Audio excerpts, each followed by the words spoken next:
చెప్పు. 4 లక్షలు ట్యాక్స్ కట్టాను నేను ఈ సంవత్సరం. ఆ? ఈ పథకాలు ఏమి నాకు అప్లికబుల్ కాదు. బట్ నాకు యూజ్ ఏంది? ఈ ఉచితాలు ఇచ్చి యూజ్ ఏంది? ఇప్పుడు నువ్వు చదువుకున్నావు, ఉద్యోగం చేస్తున్నావు, ఉద్యోగం రాకపోతే ఒకవేళ ఉద్యోగం రాకపోతే నాకు ఇస్తారా అప్లికేబుల్ నేను? అంతేగా. ఏం అప్లికేబుల్ అన్నా? నీకు 2 ఎకరాల పొలం ఉందా అన్నాడు, 3 ఎకరాల పొలం ఉందా అన్నాడు. అదేంది లేకపోతే ఎవరికన్నా తెలిసినోడు ఉంటే ఆర్డర్ రాపించుకుంటున్నాడు, తెలియనోడు ఉంటేనే మెదలకుండా ఇంట్లో కూర్చోంటున్నారు. ఇప్పుడు మాకు ఉపయోగం ఏంది? ట్యాక్స్ కట్టే పీపుల్కి ఉపయోగం ఏంది? ట్యాక్స్ పేయర్స్ అంటేనే రాష్ట్రాన్ని నడిపించే వాళ్ళు తమ్ముడు. ఉద్యోగస్తులు వాళ్ళకంటే కొంత ఇప్పుడు ఫర్ ఎగ్జాంపుల్ ఇదే నేను ట్యాక్స్ నేను యూఎస్లో కట్టాను అనుకో, నాకు ఫ్రీ ఫ్రీ ఫ్రీ మెడికల్ ఉంది, నాకు ఫ్రీ ఎడ్యుకేషన్ ఉంది నా చిల్డ్రన్స్కి. ఇక్కడ ఏముంది? కానీ తమ్ముడు నువ్వు అన్నట్టుగా యుఎస్ అంటే అగ్రరాజ్యం, అప్పుడు దేశాలన్నింటిలో కూడా అగ్రరాజ్యం. మనం అంత దూరం వెళ్ళగలగాలి. ఏది ఫ్రీ గీయట్లేదు కదా వాళ్ళు, ఏది ఫ్రీ గీయట్లా. పని చేసుకొని డబ్బులు తెచ్చుకోమంటున్నారు. అట్లాగే పని చేసుకొని తెచ్చుకోవాలి ఎవరైనా డబ్బులు. మేము పని చేసిన డబ్బులు ఎదురు కడుతున్నాం. కానీ గత 5 ఏళ్లుగా నీకు అలవాటు చేసి ఇప్పుడు ఒక అలవాటు అనేది తమ్ముడు, దీనికి చిన్న ఎగ్జాంపుల్ చెప్తా. మద్యపానం, దాని మీద చాలా క్లియర్గా రాసి ఉంటుంది, ఇది మద్యపానం, ఇది ఆల్కహాల్, దీన్ని తాగితే ఆరోగ్యానికి హానికరం. అయినా కూడా ఎందుకు తాగుతారు? వాడికి నచ్చింది కాబట్టి వాడు తాగుతున్నాడు. కాదు, అలవాటు అయిపోయింది కాబట్టి, దానికి వ్యసన పడ్డాడు కాబట్టి. అలాగే ఉచిత పథకాలకు కూడా గత 5 ఏళ్ల నుంచి జగన్మోహన్ రెడ్డి గారు డబ్బు ఉన్నా లేకపోయినా అప్పులు తెచ్చి అవి తాకట్లు పెట్టి, సెక్రటేరియట్ కూడా తాకట్టు పెట్టి తీసుకొచ్చి నేను మీకు పంచాను. అదంతా మనం కట్టాల్సిందే.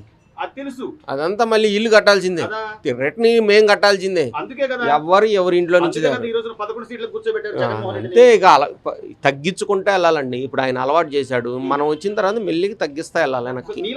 ఆలోచించే వాళ్ళు ఎంతమంది ఉంటారు? 10% 20% ట్యాక్స్ కట్టేవాళ్ళు. ఇంకా అంతకన్నా ఇంకెవరు లేరు. అదే ట్యాక్స్ కట్టి నువ్వు కంపెనీలు తీసుకొచ్చి ఇక్కడ ఎంప్లాయ్మెంట్ ఇచ్చి జనం ఎవరికి పని ఉంటే అసలు వీళ్ళు ఫ్రీ గురించి ఎవరు ఆలోచించరు, పని లేకే. గతంలో గత 5 ఏళ్ల క్రితం పని కోసమే అందరూ కూడా పరితపించేవాళ్ళు, పని ఎక్కువైపోయి కూడా చేయలేకపోయేవాళ్ళు. అమరావతి మనకు రాజధాని అన్న తర్వాత భవన నిర్మాణ కార్మికులు ఎంతోమంది మాకు చెప్పింది ఏంటంటే, సార్ మేము 2-3 షిఫ్ట్లు చేయలేక మా వల్ల కాక మేము వదిలేసుకునే వాళ్ళం పని అని. మరి గత 5 ఏళ్లలో అమరావతి ఏమైనా డెవలప్మెంట్ కానీ లేకపోతే ఏమైనా భవన నిర్మాణ కార్మికులకు పనులు కానీ కొత్తగా ఏమైనా సంస్థలు రావడం కానీ ఏమైనా జరిగిందా? ఏమీ లేదు. లాస్ట్ 5 yearsలో అసలు ఏమీ లేదు. ప్లస్ ఈ ఉచితాలు అలవాటు చేసే పాటికి పని చేసే వాళ్ళు ఎవరు దొరకట్లేదు. పని చేయడానికి దొరకట్లా. తాగి బొబ్బుంటున్నారు. 10 రోజులు ఈ డబ్బులతో తాగి బొబ్బుంటున్నారు, 10 రోజులు ఆ పెళ్ళాం డబ్బులతో తాగి బొబ్బుంటున్నారు. అయిపోయా. మెయిన్ పాయింట్ నువ్వే చెప్పావు. ఉచితాలు అలవాటు చేసే పాటికి అట్లా సోమరిలా తయారయ్యాడు. ఇప్పుడు వాడిని తీసుకెళ్ళి నేను నీకు పని ఇస్తాను, నీకు రూపాయి కూడా ఉచితంగా ఇవ్వను అంటే వాడు ఒప్పుకుంటాడా? ఒప్పుకోడు. మెల్లిగా దాన్ని తగ్గించాలి. బయటకు వచ్చి ఓటేడు దాన్ని తగ్గించాలన్నా వేరే రూపంలో తగ్గించాలి. సమయం పట్టుద్ది. ప్రతిదీ కూడా ఆలోచించి.